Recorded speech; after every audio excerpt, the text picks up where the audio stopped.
Anda bisa mengatur properti CSS seperti huruf, gambar dan warna background, jarak spasi dan layout, atau daftar properti lainnya. Setelah sebelumnya kita membuat file CSS atau style CSS yang baru dengan nama format judul pada video tutorial sebelumnya, kini saatnya kita untuk mengatur properti CSS tersebut. Caranya adalah dengan double klik pada format judul, pada kelas format judul. Kita double klik, maka akan muncul jendela CSS Rule Definition for format judul. Kita bisa mengatur semuanya di sini, seperti font family, font size, font style, dan lain-lain. Jika telah selesai, kita klik OK. Maka style tersebut akan diaplikasikan ke dalam jendela dokumen tersebut. Ada beberapa tipe di sini. Ada beberapa kategori, maksud saya ada tipe, type, background, block, box, border, list, positioning, dan extensions. Akan saya jelaskan satu-satu di sini. Pada kategori type, ini ada beberapa isian atau pilihan. Ada font family, font size, font weight, font style, font variant, line height, text transform, text decoration, dan color. Font family ini untuk mengatur keluarga huruf. Jendela browser nanti akan menampilkan huruf pertama dari daftar yang digunakan sesuai dengan setting yang digunakan pada komputer Anda. Contohnya misalnya saya pilih Verdana. Maka nanti browser akan menampilkan dengan font Verdana atau Geneva atau sans serif, tergantung setting di komputer browser, di komputer yang terinstall browsernya. Dia akan memeriksa dari pertama dulu, Verdana, Geneva, sans serif. Misalkan saya isikan Verdana di sini. Lalu font size ini untuk mengatur ukuran huruf. Pilih angka ukuran huruf yang ada. Di sini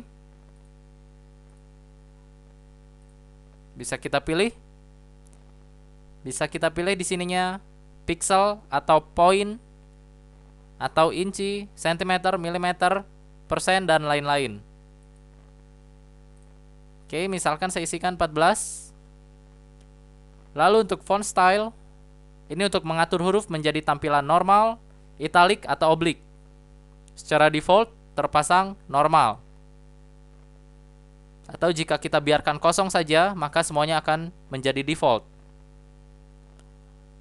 Jika Anda ingin memformat miring, pilih italic atau oblique. Saya pilih normal saja di sini, saya tinggalkan kosong. Lalu untuk line height, ini untuk mengatur tinggi baris di atas teks. Kita bisa pilih normal ataupun value. Kita pilih berapa angkanya, berapa pixel, atau berapa poin, berapa sentimeter, sama seperti di atasnya. Seperti font size, kita biarkan normal saja. Ini normal ini untuk menyesuaikan dengan ukuran huruf. Jadi dia disesuaikan dengan ukuran hurufnya.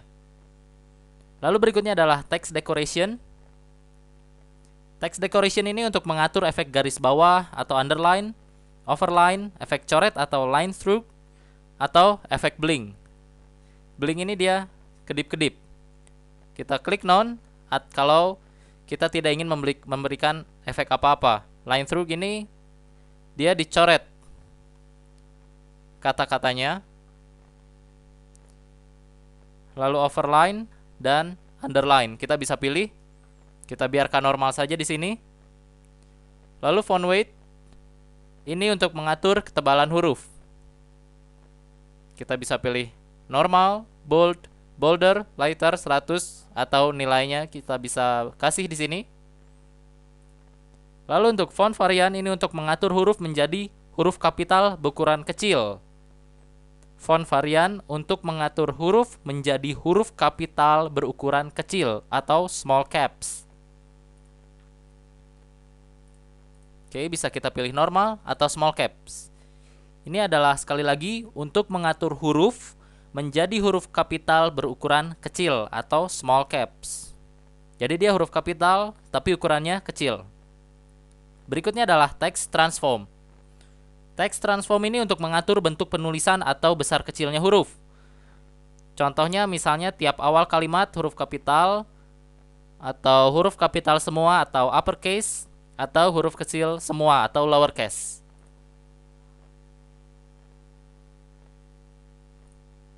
Oke, lalu untuk color, ini sudah jelas. Ini untuk memberikan warna pada tulisan. Misalkan kita beri warna biru. Kalau sudah selesai, kita klik OK. Tapi kita akan bahas kategori berikutnya, yaitu background. Pada kategori background ini ada beberapa isian juga. Akan saya jelaskan satu-satu di sini. Itu ada background color. Background color ini jelas juga, Anda pasti sudah tahu untuk mengatur warna background dari elemen atau objek yang dipilih. Bisa kita pilih, misal saya pilih abu. Abu-abu backgroundnya. Lalu background image.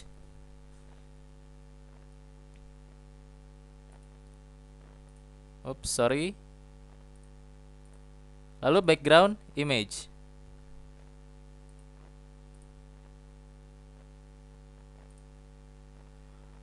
Background image ini untuk mengatur gambar sebagai background dari elemen atau objek yang dipilih. Jadi Anda bisa menggunakan gambar sebagai objek. Caranya adalah dengan browse dan Anda pilih file gambar atau picture yang ingin dijadikan background.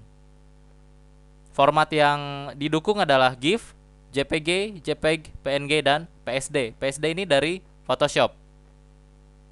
Anda bisa menambahkannya. Saya sarankan filenya atau file gambarnya berada di dalam folder situsku, di dalam root site-nya, agar nanti saat Anda mengupload, dia dapat membaca file tersebut, karena tidak berada di luar root, karena sudah ada di dalam root. Jadi dia akan dapat membaca picture tersebut atau file-file lainnya. Saya kasih abu saja di sini.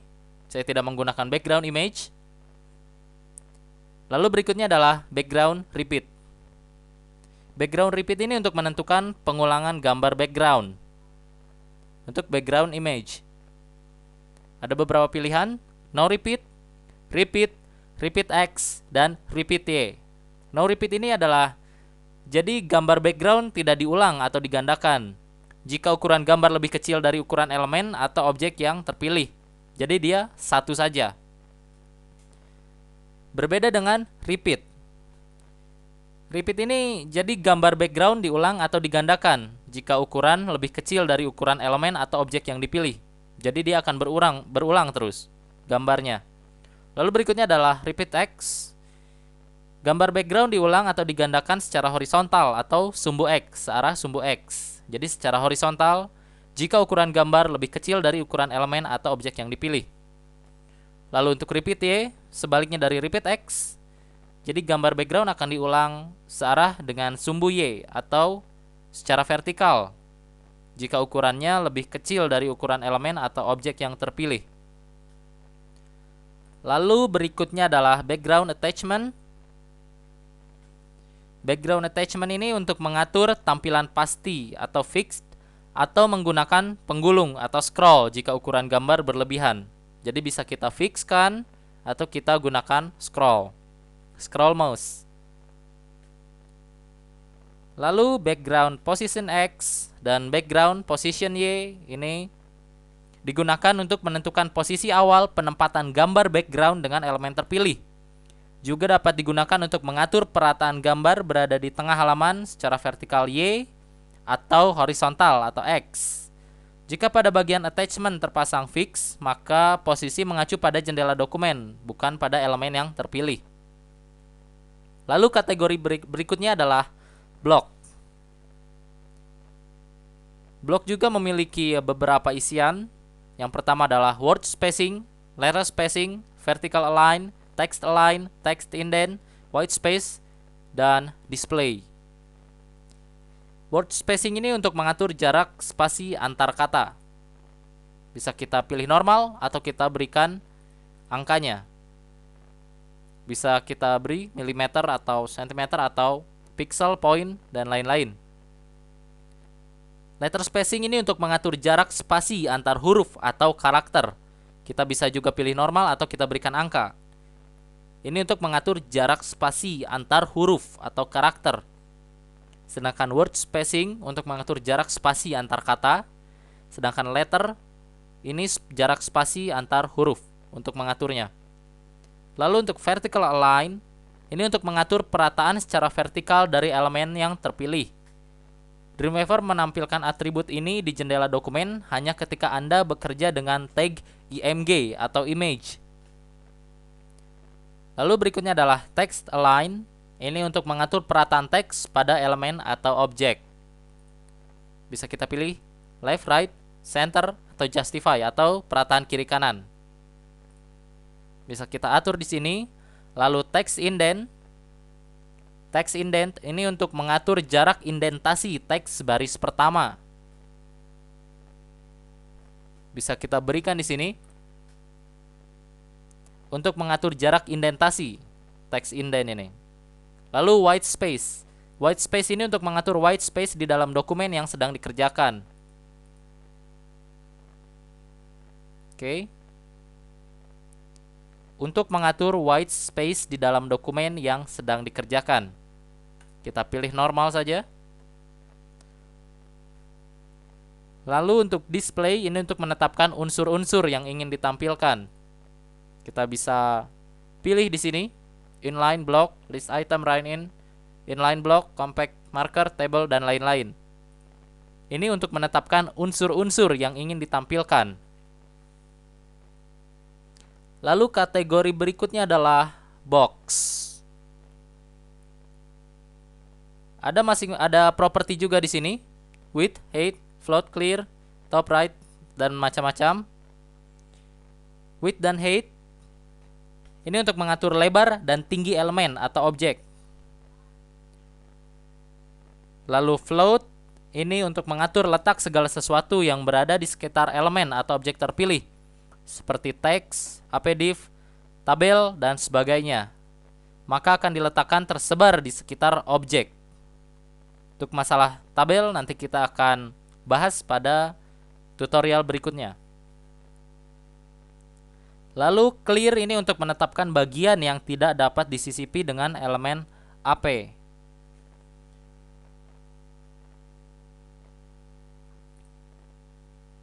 Lalu berikutnya adalah pada isian padding. Padding ini untuk mengatur nilai jarak isi dengan border objek atau jarak dengan margin jika tidak memiliki border. Kita beri centang pilihan same for all untuk mengatur agar nilai pada semua bagian sama pada top, right, bottom, ataupun left. Bisa kita berikan nilainya, kita centang same for all agar semuanya sama dari top, right, bottom, dan left. Lalu untuk margin, ini untuk mengatur nilai jarak objek dengan objek lain atau jarak dengan isi jika tidak memiliki border. Sama juga bisa kita berikan nilai dan bisa kita centang same for all agar semua nilainya sama. Lalu kategori berikutnya adalah border. Ada beberapa isian lagi di sini, beberapa kategori lagi. Ada style, width, dan color. Style ini untuk memilih bentuk border. Oke, ada dot, dash, solid, double, groove, rich, inset, dan outset. Dot ini seperti titik-titik. Oke, bisa Anda explore dan bisa Anda coba-coba untuk masing-masing border ini. Berikutnya adalah width. Width ini untuk mengatur ketebalan border. Bisa thin, medium, atau thick. Atau bisa kita berikan value atau nilainya, berapa pixel untuk lebar border tersebut. Berikutnya adalah color. Ini untuk memilih warna border. Oke, lihat untuk top. Perhatikan untuk top bisa kita pilih warnanya. Right bisa kita pilih warnanya masing-masing. Bottom bisa kita pilih masing-masing. Dan left juga bisa kita pilih untuk berbeda dengan yang lainnya. Kita bisa centang same for all untuk menyamakan warna atau menyamakan pengaturan atau setting yang lainnya dari keempat sisi border tersebut. Oke. Lalu berikutnya adalah list. Kategori list. Ada beberapa isian: list style type, list style image, dan list style position. Untuk list style type ini untuk memilih bentuk penomoran atau bullet. Bisa kita pilih disk, circle, square, kotak, desimal, atau lower Roman, upper Roman, lower alpha, alfabet. Ini penomoran Romawi, desimal, kotak, lingkaran, dan lain-lain. Lalu berikutnya adalah list style image. Ini untuk memilih bentuk bullet lain. Bisa kita klik tombol browse untuk mencari file gambar yang akan digunakan sebagai bulletnya. Jadi sebagai penandanya kita bisa menggunakan gambar. Kita pilih browse di sini dan kita pilih gambar yang akan dijadikan penanda untuk list tersebut. Lalu list style position ini untuk mengatur apakah teks dari suatu daftar atau list melipat dan agak masuk atau melipat ke margin sebelah kiri atau inside. Lalu kategori berikutnya adalah positioning. Oke, ada position, width, height, visibility, z-index, overflow, placement, dan kategori clip. Position ini untuk menentukan posisi objek pada jendela browser. Oke, bisa kita lihat absolute, fixed, relatif, ataupun static. Position untuk menentukan posisi objek pada jendela browser. Lalu berikutnya adalah visibility. Ini untuk menentukan kondisi awal tampilan objek. Bisa kita pilih inherit, visible, ataupun hidden. Oke, untuk width dan height ini sama saja, lebar dan tinggi objek tersebut. Lalu berikutnya adalah z-index. Ini untuk mengatur posisi penumpukan objek. Objek dengan nilai s-index tinggi diletakkan di atas objek dengan nilai z-index rendah. Maaf, objek dengan nilai z-index yang tinggi diletakkan di atas objek dengan nilai z yang rendah. Jadi kita bisa menumpukan objek di sini. Objeknya bisa menumpuk. Yang memiliki z-index tinggi akan diletakkan di atas objek dengan nilai z yang rendah. Oke, bisa kita pilih auto untuk otomatis, atau bisa kita pilih value-nya atau nilainya. Lalu berikutnya adalah overflow. Ini untuk menentukan akibat yang akan terjadi jika isi objek melebihi ukurannya. Misalnya objek tersebut div ataupun p. Ini untuk menentukan apa yang akan terjadi jika isi objek yang tadi div atau p ini melebihi ukurannya. Bisa kita visible, hidden, atau disembunyikan, scroll, atau auto. Auto ini jika ukuran isinya lebih kecil dari ukuran objeknya, maka dia tidak akan ditampilkan scroll. Tapi jika isinya lebih besar dari objeknya, maka dia akan ditampilkan scroll. Maka bisa kita pilih auto untuk pengaturan otomatis. Lalu untuk kategori placement, ini untuk menentukan ukuran dan lokasi blok isi. Lalu berikutnya untuk clip, ini untuk menggambarkan bagian isi yang ditampilkan. Lalu berikutnya adalah extension. Extension ini ada beberapa pilihan juga. Page break before, cursor, dan filter.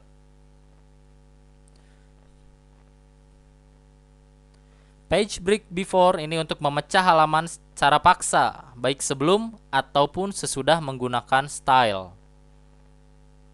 Lalu kursor ini untuk mengubah gambar pointer mouse pada saat diarahkan ke objek yang menggunakan style. Oke. Untuk mengubah gambar pointer mouse pada saat diarahkan ke objek yang menggunakan style. Bisa kita pilih crosshair, text, weight, default, help, dan lain-lain. Jadi pointer mouse akan berubah jika diarahkan ke objek yang menggunakan style.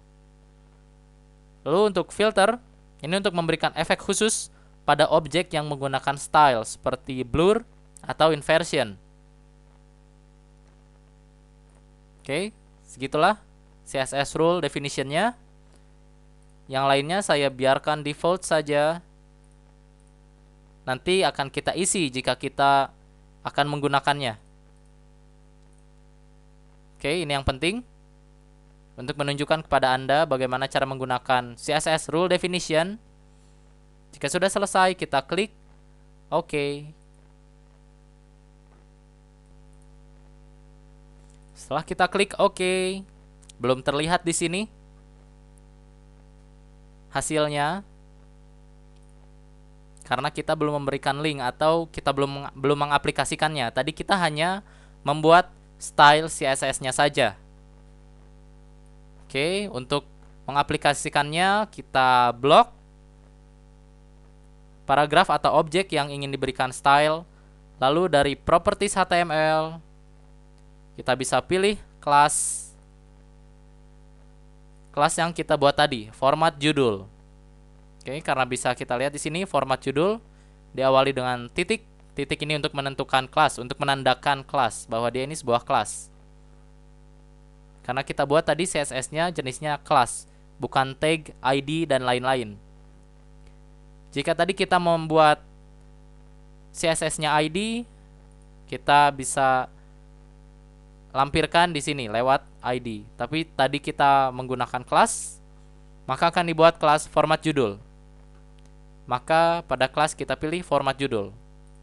Maka bisa kita lihat seperti yang sudah kita atur tadi, warnanya warna biru, font size-nya 14, font family-nya Verdana, dan background-nya berwarna abu-abu. Untuk menghilangkannya mudah saja, tinggal kita blok, lalu pada kelas kita pilih none. Maka dia tidak akan mengaplikasikan style apapun.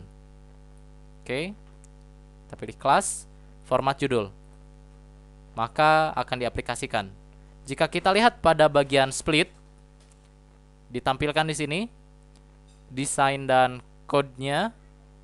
Jika kita lihat code-nya bagian atas, pada bagian head, kita pilih code saja agar kodenya dapat ditampilkan secara penuh. Di dalam tag head ini akan ditambahkan code style. Style ini untuk menandakan CSS, style type, text atau CSS. Ini untuk menandakan bahwa dia CSS, diapit oleh tag style.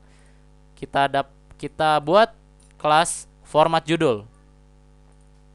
Di sini ada atribut-atribut atau property-property yang tadi kita buat, font family, font size, color, background color, dan lain-lain. Atau bisa juga kita tambahkan kelas lain. Misalnya tambahan. Dan bisa kita atur propertinya seperti background position, border, font, font family, font size, dan lain-lain. Bisa kita tambahkan sendiri di sini. Atau jika menulis sendiri terlalu sulit untuk Anda bisa menggunakan fitur yang ada di dalam Adobe Remover CS4. Jauh lebih mudah daripada menulis code-nya seperti ini. Sehingga Anda tidak perlu memahami kode-kode seperti ini. Anda tinggal menggunakan fitur yang disediakan oleh Adobe Remover CS4. Ya, selesai pembahasan mengenai CSS. Semoga berguna untuk Anda.